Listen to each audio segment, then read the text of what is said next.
गमन करो गर दुनिया में कांटों का हार मिला।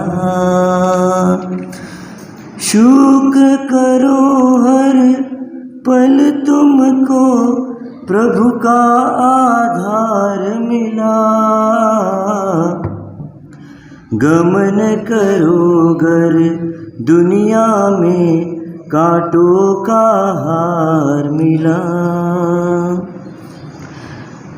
बिखर गया गर सपना तो तुम उसका गमन करो। सपनों जैसी दुनिया में अपनों का दमन भरो। एक ईश्वर सच है सबका, एक ईश्वर सच है सबका, जीवन का सार मिला। शुक्र करो हर पल तुमको प्रभु का आधार मिला। गमन करो गर दुनिया में कांटों का हार मिला। आशाएं मन में रखना तो कोई दोष नहीं। बात न बन पाए तो बंदे खोना होश नहीं। कौन यहाँ ऐसा है जिसको, कौन यहाँ ऐसा है जिसको यश हर बार मिला। शुक्र करो हर पल तुमको प्रभु का आधार मिला। गमन करो गर दुनिया में कांटों का हार मिला। शुक्र करो हर पल तुमको प्रभु का आधार मिला। गमन करो गर दुनिया में कांटों का हार मिला।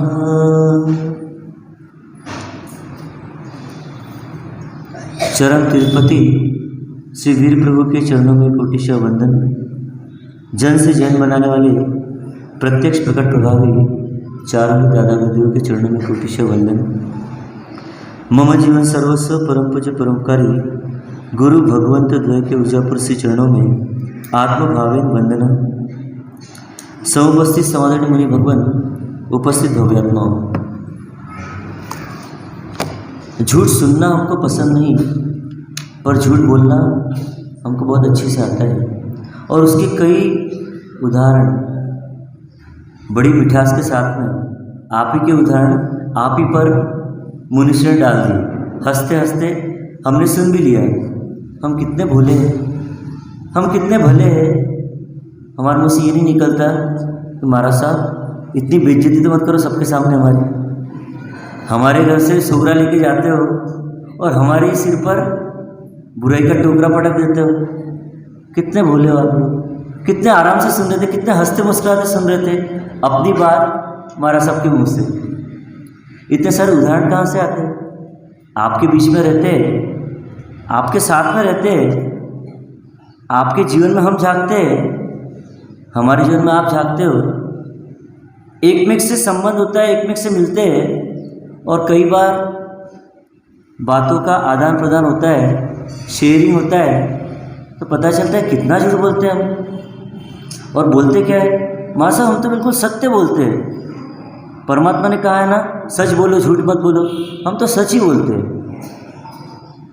सारा झूठ बोलने के बाद हम क्या बोलते हैं? हम तो सच ही बोलते हैं। कितने ठग हैं हम, अपने आप को कितना ठगते हैं हम। लेकिन क्या कहा इस गीत की पंक्तियों में कि चाहे कुछ भी कर लो, लेकिन संसार में हर बार किसी को यश मिलता है क्या? आप कितना ही झूठ का सहारा ले लो, आप कितना ही झूठ को सच कर लो, लेकिन सच तो सच होता है। कहते हैं ना कि जो कागज़ के फूल होते हैं उससे कभी सुगंध नहीं आ सकती, आप कितना ही उसमें सेंट छिड़क दो, लेकिन एक समय उसकी सुगंध उड़ जाएगी। और जो वास्तव में फूल होते हैं उसकी सुगंध कोई हर नहीं सकता। महत्व तो मुरझाने के बाद भी सुगंध देता है और कुचल जाने के बाद भी सुगंध देता है।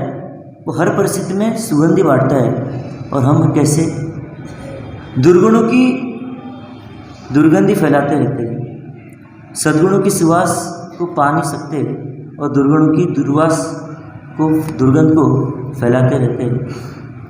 लेकिन गम न करो संसार में, यदि गम का संसार मिले तो। और यही बात अग्नि शर्मा सोच रहा है कि संसार ने चाहे जितने गम दे दिए, लेकिन मुझे गमगीन नहीं होना है, गम में लीन नहीं होना है। मुझे परमात्मा का ध्यान हर दम रखना है। मरते दम तक परमात्मा के बारे में यही सोचना है कि परमात्मा ने जो कुछ भी किया है मेरे उद्धार के लिए किया है, मेरे भले के लिए किया है। मैंने जो कर्म किए उन्हीं का फल मुझे मिल रहा है। गुणसेन मुझे तकलीफ नहीं दे रहा है। ज्ञानी पिता का ज्ञानी पुत्र था, उसने पिता के मुख से बार बार सुना था कि धर्म से सुख मिलता है और पाप से दुख मिलता है।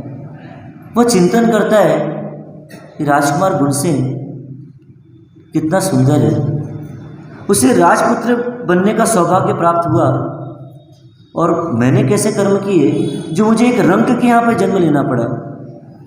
जन्म तो दोनों का हुआ, लेकिन उससे राज सत्ता मिली और मुझे ये गरीबी हालत मिली। और गरीबी भी मैं सहन कर लेता, लेकिन प्रकृति ने मेरी आकृति कैसी बनाई कि सबके उपहास का मैं पात्र बनता हूँ, सबके लिए मैं खिलौना बन जाता हूँ। लेकिन इसके पीछे उनका क्या दोष? अरे मैंने कुछ ऐसे कर्म किए पूर्व जन्म में जिसके कारण मुझे ऐसा शरीर मिला। अब रोने से तो कुछ नहीं होगा। क्यों न मैं अपने आप को परमात्मा की भक्ति में लीन कर दूं, और अब तो शायद वह प्रताड़ना देने भी नहीं आएंगे, ऐसा वह सोच रहा है। पर क्या हमारी सारी सोच सही हो जाती है? हम सोचते बहुत कुछ है, लेकिन हमारी सारी सोच फुलफिल नहीं होती, पूरी नहीं होती। कुछ न कुछ खामी रह जाती है। इधर वो सोच रहा है शायद अब सुख के दिन आ जाएंगे, और उधर गुणसेन क्या सोच रहा है? उसके मन में शातिर विचार चल रहे हैं कि 2-3 दिन में ये घेरा थोड़ा शिथिल हो जाएगा, लोग थोड़े आश्वस्त हो जाएंगे, फिर वापस मैं अपने खिलौने को लाऊंगा और खेलूंगा। अपने मित्रों को बुलाता है और एक योजना बनाता है कि अब तक हमने क्या किया। सारे नगर में उसका वरघोड़ा निकाला, शोभा यात्रा निकाली, सबको पता चल गया। इस बार सुबह सुबह जाना है, और हर बार कृष्णकांत जाता है, इस बार जहरीमल तुम्हें जाना है। द्वार खोलेंगे नहीं, तुम्हें कहना है कि हम अग्नि के मामा आए हैं। द्वार खुल जाएगा और उसे ले लेगा, और रथ में बिठाकर 4 कोस दूर पर जो एक महल है, उस महल में हम एक सुंदर आज खेल खेलेंगे। खेल क्या होगा? शिकारी कुत्ते के साथ में अग्नि शर्मा का युद्ध कराएंगे। घोर यातना देने वाली प्लानिंग तो कर ली, लेकिन उस प्लानिंग को इम्प्लीमेंट करने के लिए चारों सज्जे हो गए। 3 दिन में कुछ वारदात घटी नहीं थी, तो जो जवानों का पहरा था वो शिथिल हो गया था। सब आश्वस्त हो गए थे अब राजकुमार शायद कुछ नहीं करेंगे, और उस बात का फ़ायदा उठाते हुए जहरीमल और तीनों मित्र रथ में बैठकर उसके घर के पास रुकते हैं, और रथ से जहरीमल आता है, दरवाज़ा खटखटाता है। यज्ञदत्त डर जाते हैं और डर कर भीतर से पूछते कौन है। बाहर से आवाज़ आती है हम अग्नि के मामा हैं, अग्नि से मिलने आए हैं।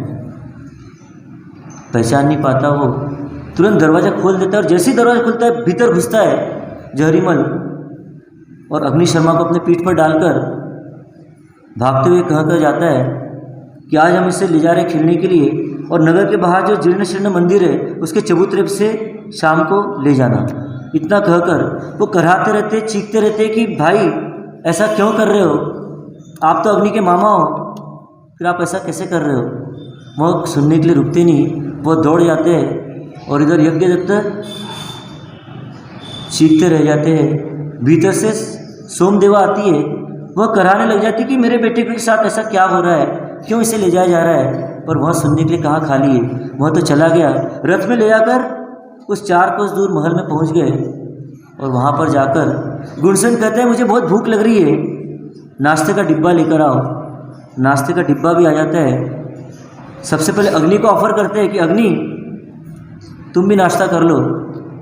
वो कहता है मुझे नहीं खाना, मुझे कोई भूख नहीं। लेकिन वो तीनों कहते हैं, चारों कहते हैं कि तुम्हें एक खेल खेलना है, उस खेल में बहुत ताकत की आवश्यकता है, इसलिए तुम नाश्ता कर लो। वो कहता है क्या खेलना है मुझे? तो शिकारी कुत्ते के साथ में तुम्हें लड़ना है। अग्नि के सब्र का बांध टूट जाता है। वो कहता है अरे कुत्ते के साथ क्यों, शेर के साथ मुझे लड़ाना, मुझे तो मरना है, मुझे जीना नहीं है।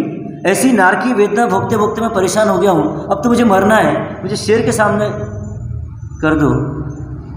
तब चारों मित्र ठाक लगाकर हंसते हैं, अरे तुझे मरने दे, अरे तू तो हमारा प्रिय खिलौना है, अगर हमारा खिलौना चल जाएगा तो हम खेलेंगे किससे? तुझे मरने नहीं देंगे और तुझे इतना हृष्ट-पुष्ट बनाएंगे कि जिससे तू लड़ सके।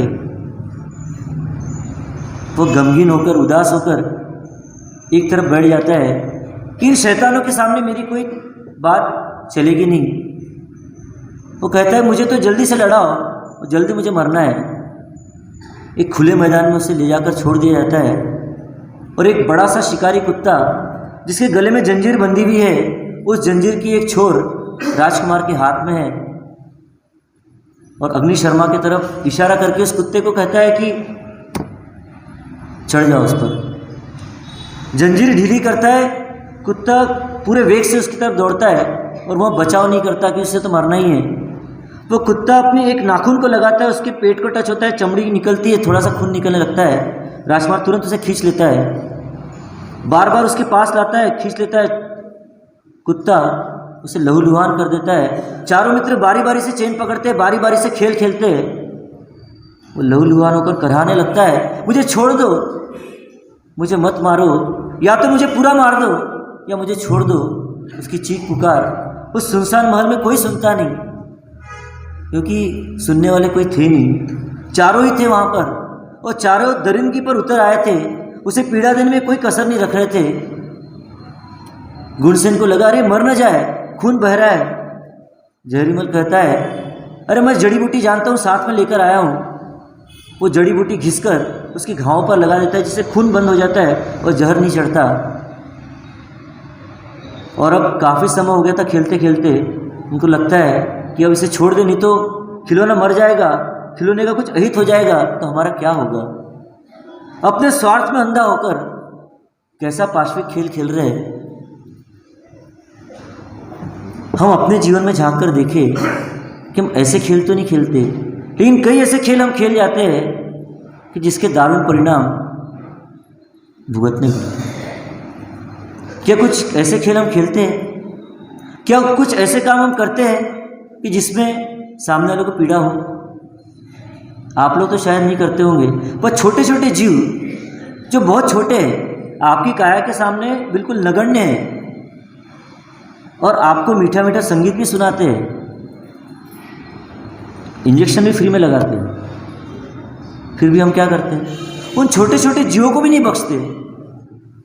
आप तो शायद नहीं करते होंगे, लेकिन एक जगह पर देखा था, उपाश्रय के सामने जैसे दुकान ऐसे ही घर था और उस घर से थोड़ी थोड़ी देर में चिट चिट की आवाज़ आती। क्या कर रहे हैं, क्या कर रहे होंगे, क्या की चिट चिट की आवाज़ आ रही। जब गौर से देखा तो एक भाई के हाथ में रैकेट था और रैकेट से वो ऐसे ऐसे करता और चिट चिट की आवाज़ आती। लगा ये क्या कर रहा है।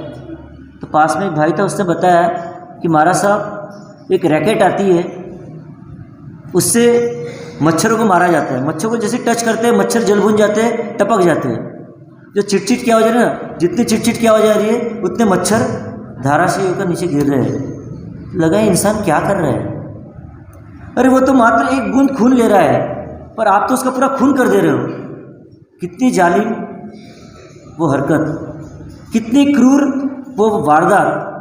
चट चट मच्छर मरते जा रहे हैं, कितनी हिंसा हो रही। क्या हमारे घर में है वो रैकेट? अगर हो तो आज के आज उसे देश निकाला दे देना, अपने घर से निकाला देना। ऐसी ऐसी हिंसक चीज़ें। कॉकरोच बहुत बढ़ गए, क्या करें हमारे साथ नुकसान होता है, बेगौन स्प्रे लाकर छिड़क दिया। माँ साहब चींटी बहुत हो गई, चींटी पाउडर डाल दिया। वो जीव कराते हैं, वो जीव तड़पते हैं, और हम क्या संतुष्टि करते हैं कि हमारे घर में अब नुकसान नहीं होगा। माँ साहब इतना नुकसान करते, क्या करें, कब तक सहन करें नुकसान। अरे वो तो चंद वस्तुओं का आपका नुकसान कर रहा है, पर आप कितने बड़े टेररिस्ट हो कि उसके पूरे जीवन का नाश कर रहे हैं। क्या हम ऐसा नहीं करते?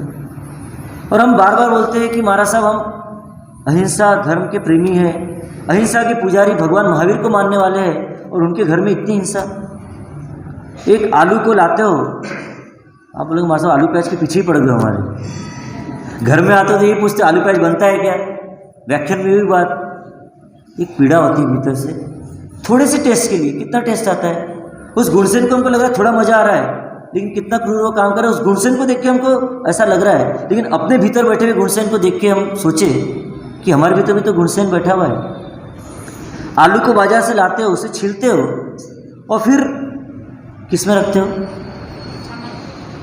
कुकर में डालते हो, बाफते हो, उससे कितनी प्रताड़ना दे रहे हो। मतलब परमाधमी देव से बढ़कर आप पीड़ा दे रहे हो। वैसी छाल छील रहे हो, फिर उसको डाल रहे हो, उबाल रहे हो, फिर उसमें मसाले भर रहे हो, और फिर टेस्ट ले लेकर खा रहे हो उसको। करण करावण्य अनुमोदन, तीनों का फल सरीखा होता है। आपने कहा कितनी टेस्टी बनी है सब्जी, कर मान लिया आपने। वहाँ पर गुणसेन हमको क्रूर लग रहा है, कितनी क्रूरता से उस अग्नि शर्मा के ऊपर वो जुल्म कर रहा है, पर हम अपने घर में कितना जुल्म करते हैं। ये तो एक इंद्रिय के साथ में, पंचेंद्रिय के साथ में भी। नौकरानी को अपशब्दों की बौछार लगाने में, नहीं बाड़मेर में तो होता ही नहीं। बता रहे थे कि बाड़मेर में मिलते ही नहीं है, मान मनवार करके लाना पड़ता है घर में, इसलिए यहाँ तो ऐसा नहीं होता होगा। पर जहाँ होता है वहाँ पर भी कैसा होता है, कितनी डांट फटकार, कितनी गालो गलौज होती है, उसकी मजबूरी का कितना फ़ायदा उठाया जाता है। अगर अनपढ़ है तो झूठी साइन कराना, झूठा अंगूठा लगाना, कितने सारे काम होते हैं। ये जितने भी हम क्रूर काम करते हैं, उस समय सोचना कि गुणसेन जैसे अग्निशर्मा को पीड़ा दे रहा है, क्या हम भी ऐसी पीड़ा कई लोगों को नहीं देते होंगे। जीवों को देते हैं, पंचेंद्रिय जीवों को पीड़ा देते हैं, झूठ बोलकर अपना उल्लू सीधा करते हैं। तो वहाँ पर क्या हम गलत काम नहीं कर रहे, वहाँ पर क्या हम उसे पीड़ा नहीं दे रहे, उसकी नादानी का फ़ायदा नहीं उठा रहे। कई जगह पर हम ऐसा करते हैं। तो वहाँ पर जब जब भी हम कथा सुने, उस कथा को अपने जीवन में भी लाकर देखना कि मेरे जीवन में तो मैं कोई ऐसा कार्य नहीं कर रहा हूँ जैसा वो कर रहा है। उसकी चीख पुकार निकल रही है और ये मज़ा ले रहे हैं। संध्या का समय होता है, उसे रथ में बिठाकर उस जीर्ण शीर्ण मंदिर के चबूतरे पर छोड़ देते हैं। इधर यज्ञदत्ता आते हैं, उसे बेहोश अवस्था में देखकर उसे उठाकर ले जाते हैं, घर पर ले जाकर उसे औषधि आदि लगाते हैं, और उसकी हालत देखकर माँ की आंखों से आंसू बरसने लग जाते हैं। अपने हाथों से उसके बाल को सहलाते हुए वह बैठी है पास में। कुछ समय से होश आता है, वो कराहने लगता है। माता पिता के दिल टुक टुक हो जाते हैं कि मेरे बेटे के साथ में कैसा हो रहा है, लेकिन हम क्या करें। बेबस है, लाचार है। बेटा भी सोचता है कि मेरे पिता मेरी रक्षा नहीं कर पा रहे, मेरी माता मेरी सुरक्षा नहीं कर पा रही। ऐसे जीवन से क्या मतलब, क्या करूं मैं। कोई विचार आता है आत्महत्या कर लूँ, कोई विचार आता है राजकुमार को मार डालूं, कभी क्या और कभी क्या विचार।